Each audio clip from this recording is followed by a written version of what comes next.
2, 1. Yes. Hello and welcome everyone to Crick Tips. My name is Doi Payan, and yesterday we had the match between the biggest rivals of IPL, MI and CSK, and today the game was between the oldest rivals of IPL, KK and RCB. Remember, they were the first to play the game all those years back in 2008, and it has been a fairly one-sided show. I mean, RCB just did not turn up. Their batting did not click. Their bowling looked clueless. But anyway, I'm here with my friends Jay and Nishay to try and make sense about it. Whatever little of it was there to on offer. So yes, I'll come to Jay first about RCB's batting. It's been pretty disappointing. I mean, I was impressed with how Kohli played that shot Prasidh Krishna, but the bowler had the last laugh. He dismissed him on the very next ball, and ever since RCB just, kept falling like a pack of cards. Even yesterday's game, I was just talking to Nishit about it. Jay, I think your mic is off. Just a second. Hello, am I audible Yeah, now? It's better yeah. now. Huh? So, as I was talking to Nishit, even in the yesterday's game, there was an easy fall of wickets, but Ruturaj Gaikwad stayed till the end. There were a few partnerships built, with at the end, even Dwayne Bravo came out and took up the pace. But in today's match, once it started falling, so there was kind of a domino effect. Nobody was able to stick to the field, and nobody was able to keep the baton going and hand it over from one person to the other. As soon as initially, when we talk about Virat Kohli, the biggest subject right now is he's given up the captaincy. So for it to there should have been an effect where the pressure is taken off from him. But now I feel like this is the last platform for him where he can win IPL trophy as the captain. So it might have brought the pressure back on him to perform, right? So we Yeah. could see that today, and that was one thing that I observed. And so the batting, the initial partnership that was expected from Devdutt Padikkal and Virat Kohli, that was a no-show. And then down the line, all the big names, Maxwell, you call out to De Villiers. One by one, everybody was coming out. They were trying to do something. Padikkal even got into creating some sort of a momentum. And they have to choose a few bowlers in which they'll be risking it out. They have to play a bit on probability. So when he went out to try to get the momentum going, so that is when we lost him too. And then we saw the whole match. So I guess there is not much to say about that then. Yeah, I see the ownership factor in Jay. We lost him. We lost him as well. But I think it's a good point made. CSK yesterday were able to erase the slide while RCB are not. And yeah, while we speak about the RCB batting, let's also speak about the KKR bowling, which was absolutely bang on. Varun Chakravarti, he's been I mean, the last 12 to 18 months of his life has been nothing short of a fairy tale for him. So Nishit, I mean, how do you look at this mystery spinner from India? Yeah, so I guess we finally found the answer to Ajanta Mendes. Like we also produce such fiery spinners here as well. And personally, I felt that the pitch had nothing to offer. It was quite a flat pitch, but still, Varun Chakravarti also mentioned in his post-match presentation that since there was not a lot to offer for the pitch, he tried to ensure that he Did the bowled basics on right just and on the basics and just on this on focusing on the stumps and trying to ensure that there is not enough room for the batsman. And I feel, and also a lot of other people on Twitter also rightly felt so that Washington Sundar could have been he was given a chance to play. Yeah, so if he could have been given a chance to play in today's match, he could have ensured that he could have made some turnaround or given RCB a fighting chance. And this is to add to the first question. I feel this is the sixth consecutive defeat for RCB in UAE, and once again, the 49 10 loss could have haunted them. And once again, the same team and AB de Villiers had haunted KKR, but now KKR has taken that revenge in the first leg that had happened. And I always felt like in the last couple of years and even before that, the growing dependence of RCB uh, the biggies, that is Virat Kohli and AB de Villiers. It Right.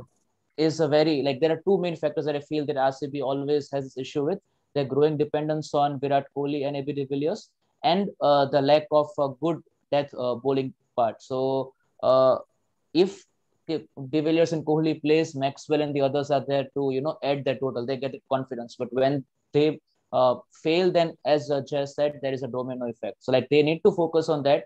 CSK also batsmen, they struggled, but they found an anchor in Ruturaj Gaikwad. So these youngsters need to Yes. ensure that they don't depend on the senior players, and they try to shoulder the responsibility of the entire team. So yeah, Varun Chakravarti on a flat pitch was quite bang on, and uh, kudos to the KKR's disciplined bowling attack. They were very effective today with the spin especially.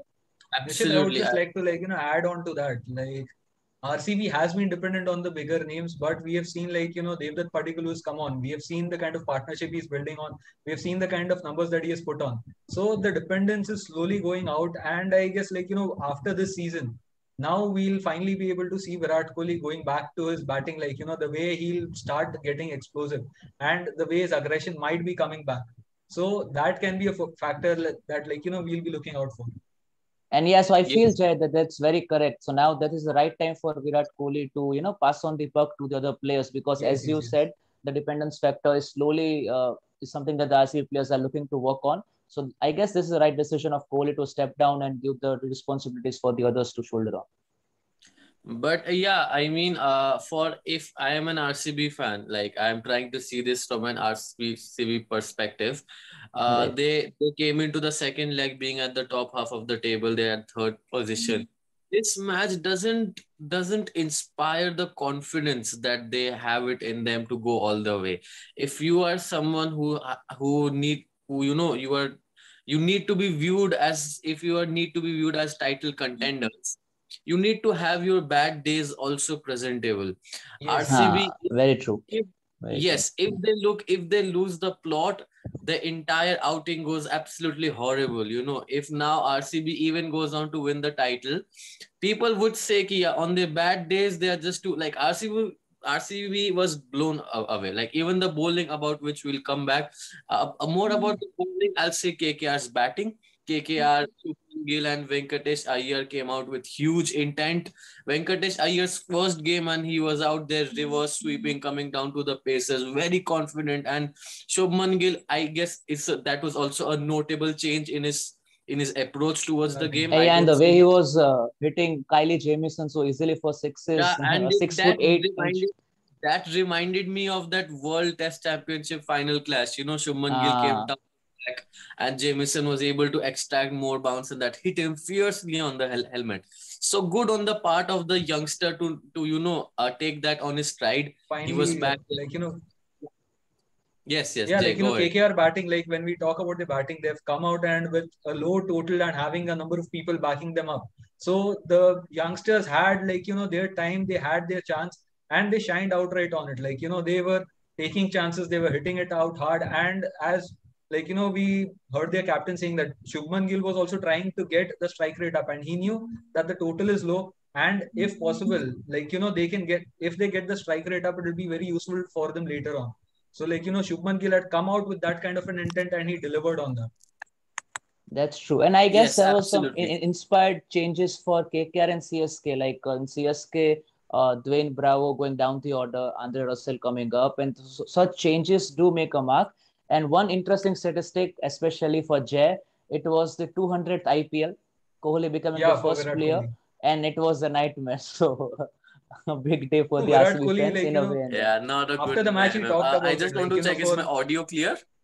yeah, yeah, it yeah, is. It your is. audio is Yeah, completely okay, fine. okay. So yeah, Like, I mean it's been a night of not so memorable things. On a memorable foot for Kohli, there are very few people I think will go ahead even in the future of the tournament to play 200 games for a single For sure. franchise.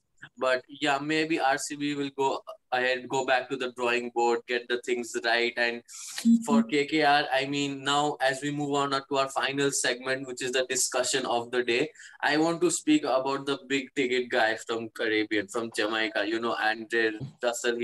His services with the bat. was not even required. He came down at number 3, which was a promoted position, and Venkatesh Iyer was, I'm here to finish the game. But his bowling, like we remember AB de Villiers going out all out against him in the Sharjah game last year, but he came in first at a very relatively early part of the innings, and what a Yorker. AB de Villiers' first ball. It shows AB de Villiers. I mean, he's a genius. I mean, whatever one knock, even if has a terrible season ahead, AB de Villiers knows how to bat. He's one of the IPL legends. But that ball, I mean, oh what? And then he Cleaned him finished up with completely. figures of 3 for 9. And yeah, what do you think about him, Jay? And then I'll He come is back to the you. only other, like, Nishit. he's the only other bowler other than Harshal Patel who's got a 5-wicket haul in the season. And, like, he has been giving out, like, decent figures. He's coming out with the right kind of approach, and he's putting the pressure onto the batsman. So he, like, when we had talked in, like, in a previous conversation about, like, Harshal Patel being the X factor for RCB. So in the same place, you can see, like, his counterpart, like, even though Harshal Patel is just a bowler, but on this side, we have Andre Russell, who is an all-rounder, and he might just be the X factor that the KKR need to, like, go the distance.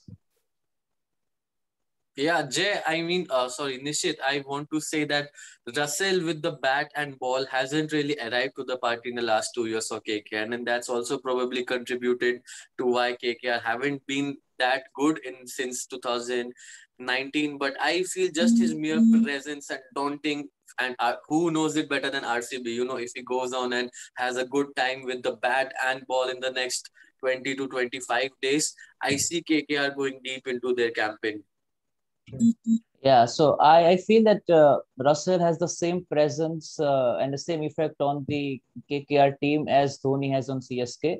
I mean, it could be considered a whole lot difference of opinions in a way in which I'm comparing that. But I personally feel that even if Dhoni has been struggling with the bat in the recent times, and he has obviously there are some questions on his fitness and everything, but still when he is a part of the team, or the entire team gets inspired. So Andre Russell, especially the Caribbean spirit, right from Vivian Richards to the entire team, even Carlos Brathwaite. So like the way in the World T20 happened and they won the World Cup, I feel that the entire team, irrespective of the franchise they're a part of, even when they're not performing, but the confidence that they instill in the captains, that they're always there to change the entire match with the ball or the bat, and that presence always makes wonders. I mean, irrespective of the fact that you're not performing or you haven't been performing since the last couple of years, but if you have a player with such a caliber that can turn the entire match by just a single-handed performance, it always gives a lot of confidence as a player. So Ewan Morgan also the spirit, the confidence. Yeah. So Morgan also talked about Andre Russell in his post-match presentation that this was obviously a collective team effort, but the way Russell took consecutive wickets of Maxwell and AB de Villiers, and that put a lot of confidence. And as you said, as Dwaipan rightly mentioned, that his batting prowess, his batting skills were not even required. So which goes on to show that even if RCB is well set in the points table at the moment, and KKR, I guess, at the 5th or 6th position, but still, as Dwaipan rightly mentioned, that even if RCB goes on to win the title, it will feel like a miracle of sorts, because rather than the hard work, people will compare it to a miracle. So at the moment, I feel that KKR has a very inspired start and inspired beginning, and let's see whether they are able to ride on the momentum and continue with the same pace in the next matches they're about to come. Yes, I mean, absolutely. I have a cricket blog page called The Cricket Opinion, where I put out a story in the halfway point of the match. By the way, did you guys just notice how seamlessly I transitioned into a free marketing of my blog page? But anyway, I mean, I wrote at the halfway page that this was a huge opportunity for KKR to knock these runs off at a fairly decent clip. And to be honest, even at that time, I did not expect them to get it done in 10 overs, which is a huge margin of victory. And it not only just to bolsters them. add to that statistic, I guess this is the 4th time or the 5th time that someone has won with more than 10 overs. 10 overs. Or nearly 10 overs. Yeah. So only the 4th time in the history of IPL. I mean, so huge RCB and effect their on the love. Yes, yes, RCB and the love connection with some of the dubious distinctions in IPL continues. Yeah. But it's a very never a dull moment for an RCB fan. One day you are here, the next day you are here, and just it teaches you the ways of life. Excitement is And all to over be, the and place. we, yeah, yeah, absolutely. And And I mean, before we conclude, just a couple of moments like Virat Kohli, there was this very interesting aspect that he talked about in the post-match presentation, that he told that his team and especially he were not prepared for the due factor to kick in Yes, so early on. So obviously there is like these situations, like obviously you're not playing in India. This is a pitch in UAE, in Abu Dhabi, so you need to well accustom yourself that there can be such surprises. Your pitch that can nothing to be offered, and then the due factor could be an additional troublesome problem. So and then the domino effect, obviously. So now I guess RCB are well set. So this match will have a lot of it will haunt them, and it will have a lot of psychological trauma in some of the players, that they may suffer from PTSD, so to say. But still, so like it won't be an issue that they'll be kicked out of the playoffs as of now. But still, like yeah, they need to accustom themselves to the UAE pitches, because a sixth consecutive defeat. The last victory they had in this pitch was against KKR, where the opposite happened, where they yeah. won against KKR One in against the 13 KKR. overs. But like they need to work how the team works, especially on the UAE pitches, because Yeah, like such Virat problems. Kohli, he ended it on a note like saying that this was a very much needed wake up call, and it is Uh, like it is a fortune for them that they got it in the start rather than at the end. So now at the they end, know like true. where all the problems lie and what all they can do, where all they have to put in their efforts, where like which people need to step up, what needs to happen in the team. So with this wake up call, I guess like they can restructure the whole thing. They can come out with a new approach, or at least go back to what they were doing before, if not a new Before, yeah, approach, and which new brought approach, them to the because top of they're the the table. like fortunately enough, that there are very few positives for them, and fortunately being placed in the top four of the points table is one of them. So they have the luxury of going back to the dressing room with not an added pressure of being kicked out of the kickoffs as of now. But they need to rehuddle and decide and Yes. ensure that all the players are able to perform well as a collective unit on the UAE pitches. So let's hope that that happens True. and they come back with a yeah, bang. absolutely. I mean, they are professional side. I mean, not that it's something that they haven't done before. On the Yes. True. contrary, it's something that has happened to them so many times, and they are still not yet, they still end up finding themselves in similar situations where, as a cricket team, it's not a very pleasant experience. But KKR at this time would be happy. I'm also happy for them because the philosophy of someone like Morgan McCallum takes time to fit in. I mean, I like how they were persistent with their game plans with their players. If this slight chunks here and there, they brought in Iyer and he's been very good. We don't know what the future holds for him, but of what I saw him, it was good. I as a person, I've seen enough cricket to not judge a cricketer by one single innings. So I'd look for Yes. consistency. I'd look for how he responds in different match situations. But for the moment, it's KKR's day to savor. We have had a nice, lengthy conversation about various aspects of RCB not doing so well, but KKR doing well. Hopefully, we come across to many more such entertaining games of cricket. All pun intended. With that, I end the show. And with tomorrow is an interesting match between Rajasthan and Punjab Kings. That's another rivalry that's been really, really enthralling in the last couple of years. We'll come back talking about that and lots more. So for today, that's it. Like, share, subscribe, comment on what you want us to speak about more, and we promise to bring that to you. So thank you guys. Good night. Take care.